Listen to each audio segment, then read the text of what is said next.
વર્ષથી પાર્ટીનું શાસન આપણે એને ખોબલે મત આપ્યા છે, પરંતુ આ સરકારે આપણી બિલકુલ દરકાર કરી નથી. આપણા પ્રશ્નોનું સમાધાન કરવામાં તદ્દન નિષ્ફળ નીવડી છે. તાજેતરની અંદર વાત કરો, કુદરતે અકાળે જે ખેડૂતો પર આફત આવી, જે વરસાદ કમોસમી વરસ્યો, એની અંદર ખેડૂતોને ઘણું બધું નુકસાન થયું.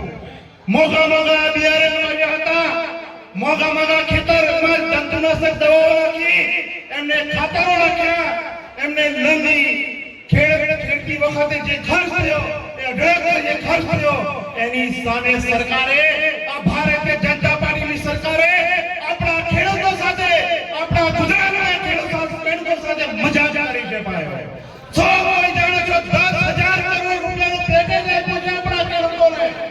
આપણા ગુજરાતની અંદર 50 લાખ ખેડૂતો હોય છે મોટા, અને નાના ખેડૂતો 45 લાખની આસપાસ હોય છે. આમ બધા નાના મોટા ખેડૂતો ભેગા થઈને 1 કરોડ જેટલા ખેડૂતો ગુજરાતની ધરતી ઉપર ખેતી કરી રહ્યા છે. તો આપ સૌ જાણો છો મિત્રો કે 10,000 કરોડ રૂપિયાનું પેકેજ આ ખેડૂતોને કેટલા ભાગે આવશે, આપ સૌ જાણો છો. તો આપણે સૌ કોઈને લાગે છે કે આ ખેડૂતો સાથે મજા કરી છે ને મજા.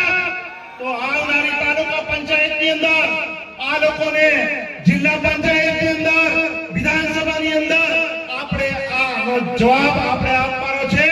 અને એ જવાબ છે આપણું ઝાડુનું નિશાન, અને ઝાડુના નિશાનને આપણે મત આપીને આપણી સરકાર બનાવવાની છે. આપણે કમળને ભગાવો, ઝાડુને અપાવો, આમ આદમી પાર્ટીને લાવો, ભારતીય જનતા પાર્ટીને કાઢો, એવી આપણે પ્રતિજ્ઞા લેવાની છે. ભાઈઓ, તો આ માટે તૈયાર છો ને બધા? તૈયાર છો?